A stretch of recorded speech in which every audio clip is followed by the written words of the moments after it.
हम हमारे पास से खुद से भाग तो सकते हैं, पर लाइफ में अगर आगे बढ़ना है तो कभी ना कभी इसे कन्फ्रंट तो करना ही पड़ता है। हेलो फ्रेंड्स, आज की हमारी मूवी नो ब्रीथिंग इसी थीम को एक्सप्लोर करती है। ये 2013 की स्पोर्ट्स स्लैश रोमांस ड्रामा है। इस मूवी का मेरा एक्सपीरियंस बहुत ही फनी और हार्ट वार्मिंग था। सो आई होप आपको भी ये वीडियो पसंद आए। वीडियो स्टार्ट करने से पहले मैं आप सबसे रिक्वेस्ट करना चाहता हूँ, अगर आपको वीडियो अच्छा लगता है तो प्लीज़ इस वीडियो को लाइक और कमेंट ज़रूर कर दीजिएगा। इससे चैनल को बहुत सपोर्ट मिलता है।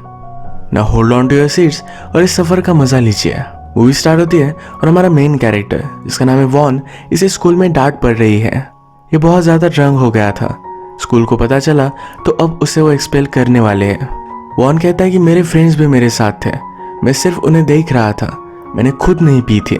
उसके टीचर कहते हैं कि वर्ल्ड ही ऐसा है, तुम्हारे फ्रेंड्स बहुत ही इन्फ्लुएंशियल और पावरफुल हैं, शायद सिर्फ तुम देख रहे थे पर फिर भी ब्लेम तुम पर ही आएगा। ये जब सब हुआ तो जिस फ्रेंड के साथ वो था उस पर बहुत ज़्यादा गुस्सा है। उसे मारने के अलावा उसे वो हैंडशेक लेता है, कहता है इस तरीके से हमेशा तुम्हें बुरा लगता रहेगा। इसके बाद हमारे और एक मेन कैरेक्टर इंट्रोड्यूस होते हैं। इनका नाम है जेसुक। जेसुक अब टैक्सी चलाते हैं, पर वो स्विमिंग कोच हुआ करते थे। ये वॉन के फादर की कोच थे। जब उन्हें पता चला कि वॉन को स्कूल से निकाल दिया गया है तो बहुत ही गुस्सा थे। वॉन की मदर और फादर दोनों की डेथ हो चुकी है, तो वही उसका ख्याल रखते हैं। उसे नॉनवेज बहुत ही पसंद है, तो एक जगह पर उसे वो लेकर आए थे। उसे वो समझाते हैं कि तुम्हें डिग्री तो लेनी चाहिए। वॉन जब छोटा था तो बहुत अच्छे से स्विमिंग करता था। जेसुक अब उसे स्पोर्ट्स स्कूल में डालने वाले हैं जहाँ से वो डिग्री कर पाएगा। वॉन को इसमें इंटरेस्ट नहीं था, पर जेसुक उसे समझाते हैं तुम अपनी मदर और फादर के बारे में सोचो, अगर वो जिंदा होते हैं तो यही चीज चाहते हैं। इसके बाद हमारा और एक हैंडसम कैरेक्टर इंट्रोड्यूस होता है जिसका नाम है सांग। सांग एक टॉप स्विमिंग प्लेयर है। लास्ट कंपटीशन में एक ऑस्ट्रेलियन प्लेयर के साथ उसका झगड़ा हो गया था, उसने उसे मारा, तो इस वजह से अब उस पर एक्शन ली जा रही है। कमेटी बिठाई गई थी जिसमें अब इस सिचुएशन का क्या किया जाए इस पर डिस्कशन चल रहा था। वो डिस्कस करते हैं सांग को अब सब लोग हेट कर रहे हैं, पब्लिक की सेंटिमेंट फिर से सांग को एक्वायर करनी पड़ेगी। इसके लिए उनका सोल्यूशन था कि सांग को फिर से स्कूल में भेजा जाए। सांग के फादर बहुत ही इन्फ्लुएंशियल है, तो इसी वजह से उसे टीम से नहीं निकाला गया, सिर्फ उसे फिर से अब स्कूल जाना पड़ेगा। सांग को ये सही नहीं लगा, वो अपने फादर से कंप्लेंट करता है, पर फादर उसे जबरदस्ती भेजते हैं। अब जिस स्कूल में वो सांग जाने वाला है वहाँ के कोच को जेसुक अच्छी तरीके से पहचानते हैं, वो उसके फ्रेंड ही है। जेसुक उनसे बात करते हैं, कहते हैं कि तुम तो वुसांग को अपनी टीम में लेने ही वाले हो, उसके साथ वॉन को भी टीम में ले लो। कोच इस पर मना कर रहे थे, पर जेसुक कहते हैं वॉन और सांग ये पहले एक दूसरे के राइवल हुआ करते थे। इसका मतलब है बचपन में सांग और वॉन इन दोनों ने कंपटीशन में कम्पीट किया था। जेसुक ने कोच को थोड़ा सा ब्लैकमेल किया और उसके बाद कोच मान जाते हैं। वॉन को अब एडमिशन मिल चुका है, तो बीच बीच में वो जेसुक के यहाँ आता रहेगा। जेसुक ने उसे प्रॉमिस किया है कि जब भी तुम आओगे तुम्हें अच्छा सा हम नॉनवेज बना कर देंगे। वॉन सिर्फ खाने के लिए जीता है, तो इसे बहुत अच्छा लगता है। जेसुक की बेटी है जिसका नाम है यून। यून और वॉन एक दूसरे को बचपन से जानते हैं। लंच पर वो गिटार बजा रही थी। यून को बचपन से गिटार बजाना अच्छा लगता है। वॉन कहता है कि बचपन में तुम्हें जो अच्छा लगता था तुम अभी वही कर रही हो। यून उसे समझाती है कि तुम्हें भी एक चीज को पकड़ कर रखना चाहिए। अगले दिन जेसुक वॉन को जबरदस्ती उसके स्कूल में छोड़ने के लिए गए। वो नहीं जाना चाहता था, पर फिर भी उसे जाना पड़ा। स्कूल के अकोमोडेशन में हम देखते हैं वॉन और सांग ये दोनों एक साथ ही रहने वाले हैं। सांग ने जब ये देखा तो अपने कोच के पास आकर कंप्लेन की। उसने कहा कि मैं रूम शेयर नहीं करना चाहता। वो एक सीनियर प्लेयर है तो अपनी रैंक दिखाना चाहता था, पर कोच को इससे कुछ भी फर्क नहीं पड़ा। जैसा चल रहा है वैसे ही चलने वाला है। कोच फिर टीम से सांग को इंट्रोड्यूस करा देते हैं। उन्हें तो वॉन का नाम भी पता नहीं था। यहाँ पर वॉन अपने आप को इंट्रोड्यूस करा देता है। सब स्विमिंग प्रैक्टिस करने लग जाते हैं, तो वॉन्ग बाहर ही रुकता है। कोच पूछते हैं तुम क्यों बाहर हो? वो कहता है कि मैंने स्विमिंग सूट नहीं लाया। कोच उसे मार मार कर वहां से भगा देते हैं। वॉन्ग जब खाना खा रहा था तो उसे मिलने के लिए 2 स्टूडेंट्स आए। उसे कहते हैं रात में हमसे हमारे रूम में मिलना। वो जब वहां पहुंचा तो वॉन्ग के लिए उन्होंने बहुत सारा खाना लाया हुआ था। उन्होंने कहा कि तुम भी हमारे ग्रुप में ज्वाइन हो जाओ, अगर तुम हो गए तो ऐसा खाना तुम्हें रोज मिलेगा। अब वॉन का क्या था, खाने के लिए तो कुछ भी कर सकता है, तो इनकी फ्रेंडशिप उसने एक्सेप्ट कर ली। इन्होंने यहाँ अल्कोहल भी लाई हुई थी। वॉन मना कर रहा था, इन्होंने फोर्स किया तो पी लेता है। सांग स्विमिंग पूल में प्रैक्टिस कर रहा था। एक टेक्निक है जिसमें स्विमिंग करते वक्त सांस रोक कर स्विमिंग करनी होती है। ये टेक्निक वो ट्राई कर रहा है। अब तक उसे इसमें ज्यादा मास्टरी आई नहीं है। सांग जब अपने रूम में आया तो वॉन्ग ड्रंक होकर पड़ा हुआ था। सांग ने इसकी कंप्लेंट कर दी। अगले दिन कोच पूछते हैं कल रात ड्रिंक किसने किया था, किसी और को तकलीफ हो ये वॉन को सही नहीं लगता तो जल्दी से आगे आ जाता है। कोच को गुस्सा आया, वो कहते हैं इस टीम को कोई भी डिसिप्लिन है ही नहीं, अब सारी टीम 50-50 लैप्स लगाएगी। सांग कहता है कि ये सही नहीं है, गलती सिर्फ मेरी थी तो सबको सजा नहीं होनी चाहिए। कोच ने पूछा तो क्या तुम अकेले 500 लैप्स लगाओगे? वॉन इसके लिए मान जाता है। सचमुच में बहुत देर तक वो स्विमिंग करता रहा, अपनी सजा कंप्लीट कर यानी 500 लैप्स लेकर वो पानी से बाहर निकला। वो बहुत ही ज्यादा थक चुका था, कुछ भी बोलने की भी हालत में नहीं था। वो अपने फ्रेंड के कान में पूछता है ये कैफेटेरिया शुरू है? यहाँ पर भी उसे खाने की सूझ रही थी। अगले दिन सुबह उठकर उसके हाथ सोर थे। वो सांग को उसे पानी देने के लिए कहता है। सांग कहता है मैं तुम्हें पानी क्यों दूं? वॉन ने कहा कि तुमने कंप्लेंट की थी और वैसे भी हम दोनों फ्रेंड्स हैं। सांग सरप्राइज था, पूछता है हम दोनों कैसे फ्रेंड हो गए? वॉन उसे बचपन का एक किस्सा याद दिलाता है। ये दोनों एक ही स्कूल में थे और स्विमिंग में इन्होंने कम्पीट किया था। उस टाइम वॉन बहुत ही अच्छा था और वो फर्स्ट आ चुका था। सांग सेकंड आया तो उसने अपना मेडल डस्टबिन में डाल दिया। वॉन ने देखा, डस्टबिन से उसका मेडल निकाल कर फिर से सांग को दे दिया। सांग ने कहा इसका कोई भी मीनिंग नहीं है, उसे सिर्फ गोल्ड मेडल ही अच्छा लगता है। इस सुनकर वॉन ने अपना गोल्ड मेडल उसे दे दिया, कहा मेरे पास बहुत सारे पड़े हैं, उसे कुछ ज्यादा फर्क नहीं पड़ता। अब फिर से प्रेजेंट में एक दिन सांग के स्कूल में इंटरव्यू चल रही थी। ये उसके कुछ सीनियर को अच्छा नहीं लगा, उसके पास आकर उसे बुली करने लग गए। ये सीनियर कहते हैं अगर तुम इतने इन्फ्लुएंशियल हो तो पूल का पानी चेंज क्यों नहीं करा देते? वो बहुत ही घटिया है। सांग कहता है अगर तुम्हें कोई प्रॉब्लम है तो स्विमिंग छोड़ दो। ये सब मिलकर उसे मारने वाले थे, तभी कोच का आवाज आ गया। एक्चुअल में कोच का आवाज ये वॉन ने निकाला था। संडे पर यून वॉन को जल्दी उठा देती है। उसका एक जगह पर कंसर्ट था तो वॉन को सब सामान लेकर जाना पड़ता है। एक हिल पर वॉन सबको सामान ओढ़ रहा था और इसी सामान में यून भी बैठ जाते थे। उसने उसे थोड़ी भी हेल्प नहीं की। इसी फनी सीन के बाद ये दोनों एक अमेंडेंट स्विमिंग पूल के यहाँ पहुंचते। वॉन को याद आया कि उसके फादर यही प्रैक्टिस किया करते थे। यून ने वॉन से पूछा क्या तुम्हें स्विमिंग पूल याद है? वॉन कहता है कि अब मुझे याद नहीं। ये दोनों यहीं पर बातें करते। वॉन अपनी ट्रेनिंग को लेकर थोड़ा भी सीरियस नहीं था। वो हर टाइम अपने फ्रेंड्स के साथ मजाक ही करता रहता है। एक दिन जेसुक कोच से मिले। उन्होंने पूछा कि वॉन किस तरह से सब चीजें कर रहा है। कोच कहते हैं वो थोड़ा भी एफर्ट नहीं लेता। मैं उसे पुश करने का ट्राई करता हूँ पर थोड़ा भी एफर्ट्स वो इसमें डालने के लिए रेडी नहीं है। इस तरीके का प्लेयर अपने टीम में लेकर कोच बहुत ही ज्यादा डिसअपॉइंटेड थे। जेसु कहते हैं कि मैं उससे बात करता हूँ। वो फिर वॉन्ग के स्कूल उसका फेवरेट चिकन लेकर आए। वो उसे कुछ भी नहीं डांटते, कहते हैं मुझे तुम पर विश्वास है, तुम अच्छा करोगे। ये कहकर वहां से चले गए। सांग एक दिन अपनी फैमिली के साथ डिनर कर रहा था। वहां पर भी उसके फादर स्विमिंग के बारे में बात करते हैं। कहते हैं कि तुम्हें बहुत ध्यान देना है वरना तुम कभी भी पीछे पड़ सकते हो। सांग को हमेशा एक ही चीज के बारे में बात करना अच्छा नहीं लगता तो गुस्से में वहां से वो चला गया।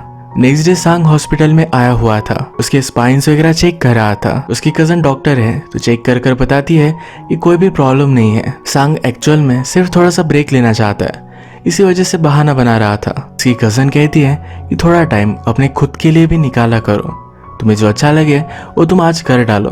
अब हमें फ्लैशबैक में दिखता है कि यून भी सांग के स्कूल में पढ़ती थी। जब वो स्कूल में गिटार की प्रैक्टिस करती थी तो सांग उसे छुपकर देखा करता था। सांग को अपनी स्विमिंग के लिए ऑस्ट्रेलिया मूव होना पड़ा। जाते वक्त यून उसे मिलने के लिए आई। उसने अपने आप का ख्याल रखने के लिए कहा। सांग अभी भी यून को लाइक करता है तो उसके पास फूल लेकर आया। बाहर वॉन ने देख लिया। आज यून ने उसके बैंड वॉन और उसके फ्रेंड्स को सबको इनवाइट किया था। सांग ने बहाना बना दिया कि वो वॉन से ही मिलने के लिए आया हुआ है।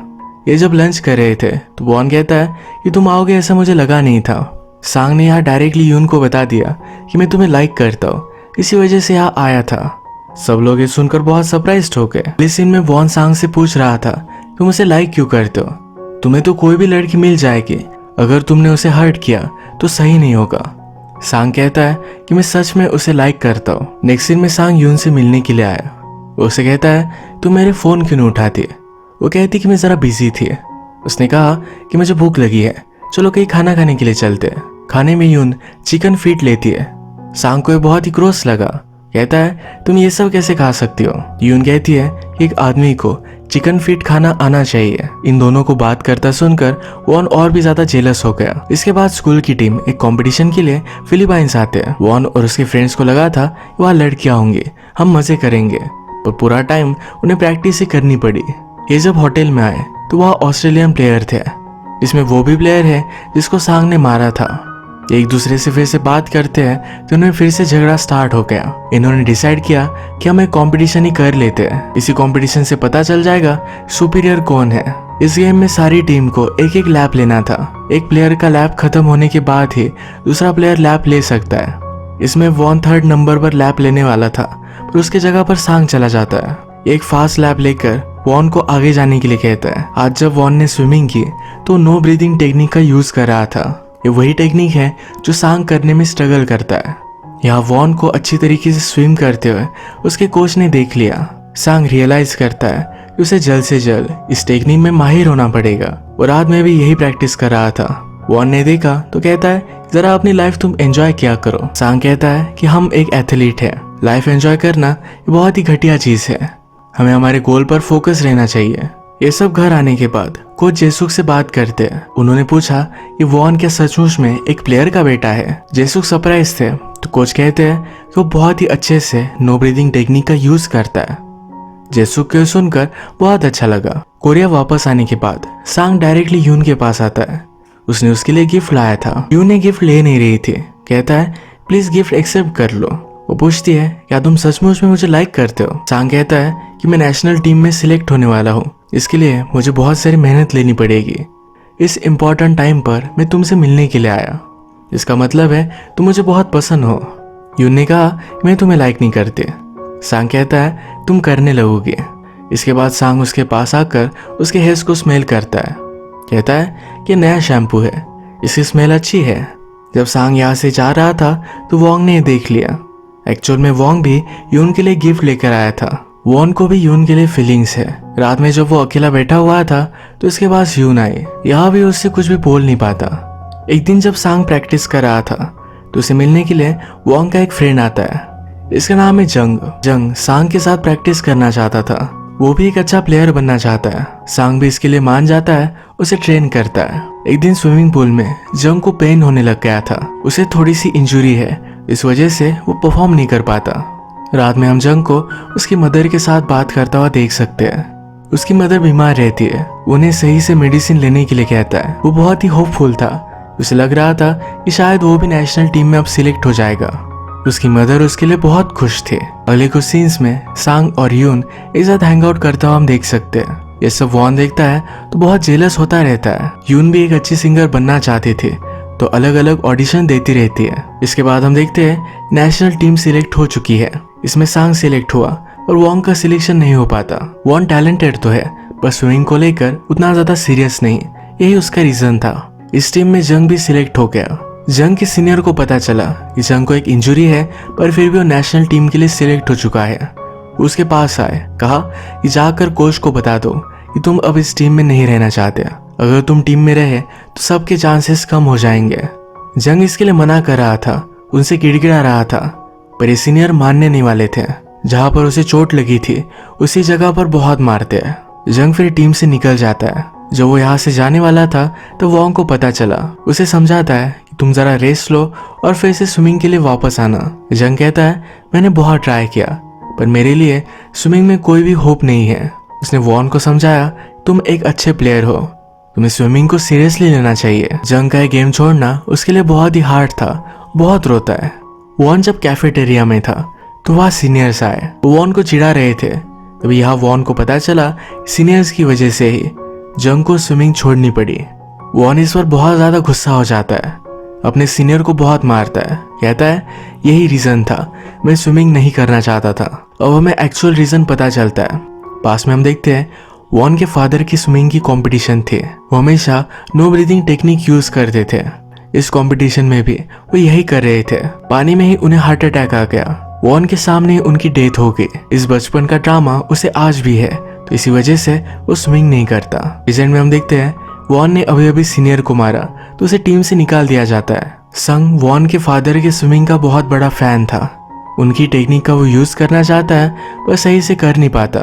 वॉन ने अब स्विमिंग छोड़ दी है तो उसे बहुत बुरा लगता है। सांग ने वॉन के फादर की एक इंटरव्यू मंगवाई। वॉन अपने घर पर बहुत ही सैड था। 1-2 दिनों से उसने कोई भी खाना भी नहीं खाया। संग उसके पास आकर एक टैबलेट छोड़कर जाता है। रात में वॉन्ग ने उसे देखा तो इसमें उसके फादर की इंटरव्यू है। इंटरव्यू में पूछा जाता है कि आपकी तो इस गेम से रिटायरमेंट की एज हो चुकी है, अब इस गेम को गिव अप क्यों नहीं करते। वॉन के फादर कहते हैं कि मैं हमेशा इस गेम में सेकंड या थर्ड ही आता रहा हूँ। मेरा बेटा हमेशा मेरी स्विमिंग देखने के लिए आता रहता है। मैं चाहता हूँ वो मुझे एक रोल मॉडल की तरह देखे, इसीलिए मैं अभी भी स्विमिंग करता हूँ। जब तक मैं फर्स्ट नहीं आ जाता तब तक मैं स्विमिंग करता रहूंगा।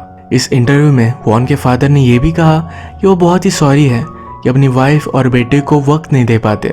वॉन ने देखकर बहुत रोता है। कहता है मैं सिर्फ आपके साथ टाइम स्पेंड करना चाहता था, बाकी ये चीजें कुछ भी मायने नहीं रखती है। आदमी को अपने गोल चेस करने चाहिए पर उसके साथ भी अपनी फैमिली को भी टाइम देते रहना चाहिए। क्या पता शायद आपको मोमेंट्स फिर से ना मिले। वॉन अपने फादर की सब चीजें देख रहा था। इसमें एक चीज पर लिखा हुआ है कि ब्रीदिंग स्टॉप कर दो और बहुत अच्छे से स्विम करो। ये मैसेज वॉन के लिए था। अगले दिन संग फिर से वॉन्ग से मिलने के लिए आया। उसने वॉन को एक एप्लीकेशन दिया, इसे वॉन्ग नेशनल में खेल सकता है, उसे सिर्फ मेहनत करनी पड़ेगी। वॉन ने डिसाइड कर लिया कि वो भी अब फिर से फाइट करेगा। जेसुक को वॉन के लिए बुरा लग रहा था, पर जब उन्हें पता चला कि वॉन फिर से स्विमिंग करेगा तो उन्हें बहुत अच्छा लगा। नई सीन में सांग और यून बात कर रहे थे। यून कहती है तुम एक बहुत अच्छे लड़के हो। सांग कहता है कि मुझे पता था कि तुम भी मेरे पैर में पड़ जाओगे। वॉन को ट्रेनिंग देने का काम ये जेसुक ही कर रहे हैं। वो बहुत मेहनत लेता है। एक दिन जब वो यून के साथ था तो कहती है तुमने मेरे लिए गिफ्ट लाया था तो दिया क्यों नहीं। वॉन सरप्राइज्ड हो गया, पूछता है क्या तुमने मेरा रूम चेक किया। यून कहती कि हाँ। क्या तुम्हें वहाँ लेटर भी मिला था। यून कहती कि हाँ। इससे वो बहुत ही एम्बैरेस्ड हो जाता है, वहां से भाग जाता है। इस लेटर में वॉन ने अपनी फीलिंग्स बताई थी पर कभी भी उसने ये लेटर यून को दिया ही नहीं। इसमें लिखा था कि हम दोनों एक दूसरे को बचपन से जानते हैं, हमारी बहुत सारी ब्यूटीफुल मेमोरीज है, मुझे लगता है कि मैं तुम्हें लाइक करता हूँ। इसके बाद नेक्स्ट सीन में सांग, उसके फादर और स्विमिंग एसोसिएशन के हेड ये सब डिनर कर रहे थे। सांग के फादर हेड से कहते हैं कि सांग एक नेशनल प्लेयर है, क्यों ना हम उसे डायरेक्टली ओलंपिक्स में भेज दें। इस तरीके से कंपटीशन में चीट करना ये सांग को अच्छा नहीं लगता। इसके लिए मना कर यहाँ से चला जाता है। सांग ने अभी अभी जो किया, इस बात को लेकर सांग और उसके फादर में झगड़ा हो जाता है। सांग ने जब फिर से मेडिकल चेकअप करवाया तो उसे डायग्नोस हुआ कि उसके स्पाइन में कुछ प्रॉब्लम है। इसे ठीक करने के लिए उसे ऑपरेशन करना पड़ेगा। ये ऑपरेशन तो सिंपल है पर रिकवरी में जरा टाइम लगने वाला है। ये बात उसने अपने फादर को नहीं बताई, फिर भी वो कम्पीट करने वाला था। एक दिन संग के फादर को संग की कजन बुला लेती है, जो भी सच सच है ये सब कुछ बता देती है। वो कहती है कि वो आपको डिसअपॉइंट नहीं करना चाहता था, इसलिए ये बात उसने छुपा कर रखी। फादर को बहुत बुरा लगा। वो संग से मिलने के लिए आए। वो कहते हैं तुम अगर कम्पीट करने ही वाले हो तो सबको दिखा दो कि तुम हो क्या। उसे पूरी तरीके से सपोर्ट कर रहे हैं। सांग और वॉन ये दोनों फिर जमकर मेहनत करते हैं। वॉन को नो ब्रीदिंग टेक्निक करने में थोड़ा सा ट्रबल आ रहा था। वो इस बारे में जेसुक से बात करता है। जेसुक कहते हैं कि ब्रीदिंग करना एक इंस्टिंक्ट होती है, जब तुम्हें लगे कि सांस लेनी चाहिए तब तुम ले लेना, ज्यादा इसके बारे में वरी मत करो। वॉन अब यून को लेकर उसके फीलिंग्स के बारे में श्योर है। वो एक दिन सांग से बात करता है, कहता है मैं भी यून को लाइक करता हूँ, क्यों ना हम एक बेट लगाए। नेशनल कंपटीशन में जो भी हार जाता है वो यून को जाने देगा। सांग भी इसके लिए मान गया। जैसे कि हमें पता है यून को सिंगर बनना था तो अलग अलग ऑडिशंस वो दे रही थी। उसे फाइनली अपने खुद के एल्बम के लिए डील मिल गई। कंपटीशन स्टार्ट हुए। वॉन और सांग एक दूसरे को कड़ी टक्कर दे रहे थे। सांग थोड़ा सा आगे था पर वॉन्ग ने अपना गेम चेंज कर दिया। वो मिड गेम में नो ब्रीदिंग करना स्टार्ट कर देता है। इस वजह से उसका स्पीड बढ़ गया। वो सांग के आगे चला गया था। सांग ये देखता है और थोड़ी देर में उसने भी नो ब्रीदिंग करना स्टार्ट कर दिया। उसने फाइनली इसको मास्टर कर ही लिया है। दोनों एक ही स्पीड से एक साथ ही आगे बढ़ रहे थे, कोई भी आगे या पीछे नहीं था। इस कड़ी फाइट के बाद ये कंपटीशन खत्म हुई। जब रिजल्ट आया तो वॉन 0.6 सेकंड से जीत गया था। इन दोनों में इतनी कड़ी फाइट हुई तो हार या जीत इससे कोई भी फर्क नहीं पड़ता। इस कंपटीशन से सांग और वॉन ये दोनों खुश थे। सब इनके लिए बहुत चीयर करते। कंपटीशन के बाद सांग हंसकर ही बाहर आया। फादर कहते हैं कि जब भी तुम फर्स्ट आते थे तभी तुम्हारे चेहरे पर कभी भी स्माइल नहीं थी। आज सेकंड आए हो पर फिर भी तुम सेटिस्फाइड हो। फादर को ये अच्छा लगा और वो उसे फैमिली डिनर के लिए लेकर जाते। संग इमोशनल हो गया और अपने फादर को गले लगा लिया। इसके बाद सांग और वॉन एक दूसरे के बहुत अच्छे फ्रेंड्स बन गए। वॉन कहता है हमारी बेट लगी थी, तुम हार चुके हो, तुम्हें यून को जाने देना पड़ेगा। यून ने सुन रही थी, कहती है तुम दोनों बहुत पागल हो, वो इन दोनों में से किसी से भी प्यार नहीं करती, उसका कोई और ही बॉयफ्रेंड है। उसने फिर इन दोनों को फ्रेंड जोन कर दिया। इसके बाद मूवी के लास्ट में वॉन और सांग ये दोनों ओलंपिक्स में आए हुए हम देख सकते हैं। ये कम्पीट करने के लिए भागते हैं और ये मूवी यही एंड हो जाती है। ये मूवी बताती है कि हार या जीत ये कोई भी मायने नहीं रखती, हमें सिर्फ आगे बढ़ते रहना है। वॉन के फादर की स्विमिंग पूल में डेथ हुई थी। वो खुद एक अच्छा स्विमर था और उस इंसिडेंट की वजह से उसने स्विमिंग छोड़ दी थी। फाइनली उसे अपने सब इमोशन को कन्फ्रंट करना पड़ा और उसने अपनी लाइफ के साथ मूव ऑन किया। इसी के साथ आज की हम वीडियो खत्म करते हैं। अगर आपको वीडियो अच्छा लगा तो प्लीज़ इस वीडियो को लाइक कर दीजिएगा। बहुत सारी मूवीज़ लेकर आता रहता हो तो प्लीज़ चैनल को सब्सक्राइब कर दीजिए। बेल नोटिफिकेशन आइकन दबाना मत भूलिएगा। हम फिर से मिलेंगे और एक नई मूवी के साथ। तब तक के लिए थैंक यू और आप अपने आप का ख्याल रखिए।